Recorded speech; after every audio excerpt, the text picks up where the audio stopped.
Welcome to the Best Take Bracket update.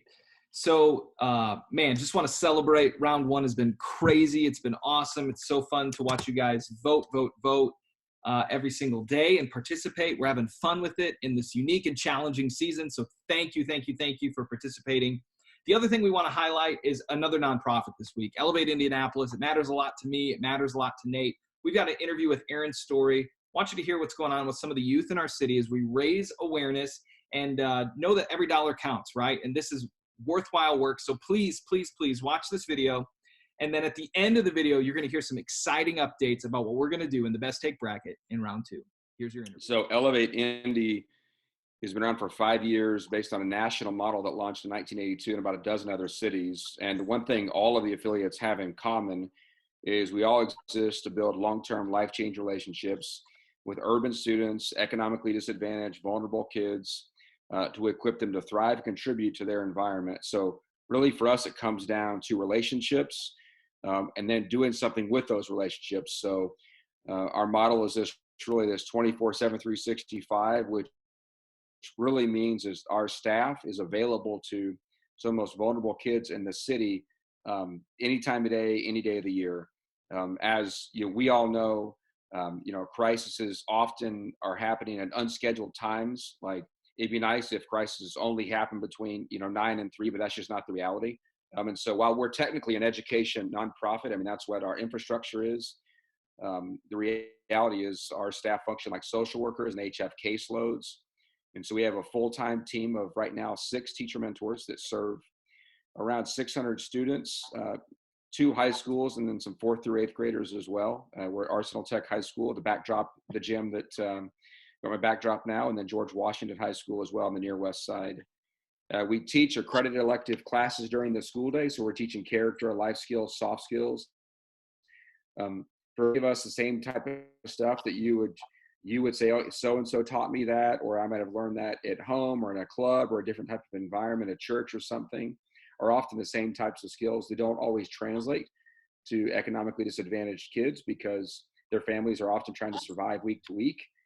In some cases, people are working 12-hour days and kids are taking care of their siblings and all those challenges that get in the way. And so we take kids through things like 7 Habits of Highly Effective Teens.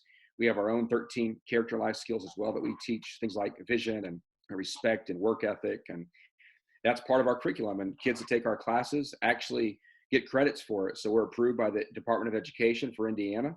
And so it actually shows up on kids' transcripts. It fulfills graduation requirements. And then we mentor those same students evenings, weekends, summers, spring breaks, year round. And so you can imagine the type of relationship that our team has with students is very, very unique. And it can be special and creates a lot of special outcomes as well. So in this season, we're as much focused on the social, emotional aspects of our kids. How's their mindset? How are they doing? As much as we are helping them prepare to focus on the 3 R's, so to speak, in their other classes, not just in our class. So this is an especially trying season if you're a low-income opportunity youth in our city that doesn't have the structured environment, kind of the 7 to 3 structured environment, doesn't have guaranteed 2 stable meals a day, doesn't have safe people. So this season, programs like ours and the people that work for us are twice as important as they've ever have been for all of those reasons and so many others. Things that we're doing in this season, and very specifically, we've been very intentional about creating post-secondary goals, so college and career goals for our kids to help make sure that they understand the importance of just maximizing their time in this season. It gives them purpose in the middle of a lot of downtime, which a lot of us are wrestling through. We're also delivering food and essential items to our kids. Food is not a shortage in the city. There's never really a shortage of food. Locations of that food and access to it is always a challenge for the students that we serve. And so if they can't get to where there's, food being delivered from or shown up for IPS kids, so we're delivering food boxes to them. And then things like iPads and laptops right now, we've ordered a bunch of those and trying to fundraise to do more because we know that access for our kids, 95% of our kids don't have computers at home. And so that's a real challenge. You start talking about how to do e-learning at home and how to accomplish goals and purposeful besides having phone on free Wi-Fi. It's very common for our kids. So we're delivering iPads for as many of our kids as we can, laptops, knowing that they need the tools to be successful. I've gotten to work with these students, 4 or 5 different times. And when he says there's some resolve to these kids, right? There's character to a lot of these kids, and seeing them think forward. And that's what we've been working on together too, is thinking about post high school options. What does college look like? What does work look like? What are they passionate about? What are they kind of wired up to do? And what's amazing is, Elevate's kind of theme is no one gets there alone, right? And so they're showing up each and every day, even when it's crisis. That's why I love working with you guys, Aaron. It's why it's inspiring to me. That's why I think people, as we've been highlighting some nonprofits, this one matters to me a lot, right? It's very personal to me. Aaron's a good friend, but the work they're doing, the teacher mentors that I've gotten to know, they're the real deal, right? These are people who would just want to serve these kids and give them every opportunity to continue to succeed, because these kids want to succeed.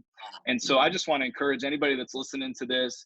I want to encourage you, if you feel led, so donate, give something, $5, $50, $100. They're really doing some unique things to respond during this time of crisis, to get technology into the hands of these students so they can be successful in this season and in the next season and the season after that. So just want to give the little commercial there for Elevate Indianapolis. Love them, love them, love them, love them. Love Aaron, respect Aaron. Aaron's been working in the city for a real long time. And if you are doing any work in the city, you know Aaron's story. And Aaron is one of the most humble leaders, and he's just trying to set other people up to succeed. So Elevate Indianapolis, love them, love the work you guys are doing, and be praying, support these kids any way that you can. Know that Elevate Indianapolis is doing great work in our city. Thanks, bro. Appreciate the love. Absolutely. And I'll chop this.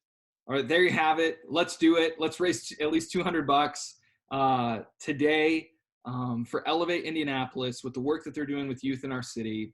Even if you're going to give $1, give $1. It matters. It'll make a difference, and it'll be put to good use.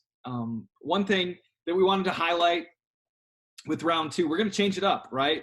32 first, and change it up. In round 2, we're going to change it up.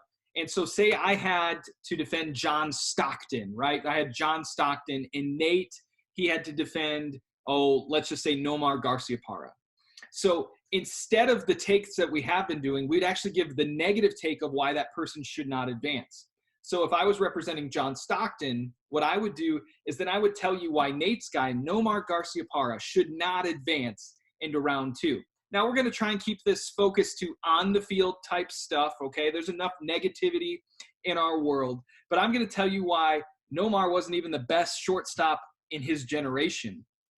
I'm going to tell you how his fielding range went down throughout the years. I'm going to tell you why his batting average just couldn't stay high enough, along with the other likes of superstar shortstop. So we're going to give that, we're still going to give a best take, but the best take, we're going to flip the script a little bit. We're super excited to do this just in round 2 only, as we move through the best take bracket tournament. So stay tuned, stay involved. We got more fun stuff, good stuff coming up. And round 2 will start at the end of this week, heading into early next week. Thank you, thank you, thank you. And be sure to give to Elevate Indianapolis. Be sure to raise awareness for Elevate Indianapolis where you can, and participate in this week's Best Take Bracket.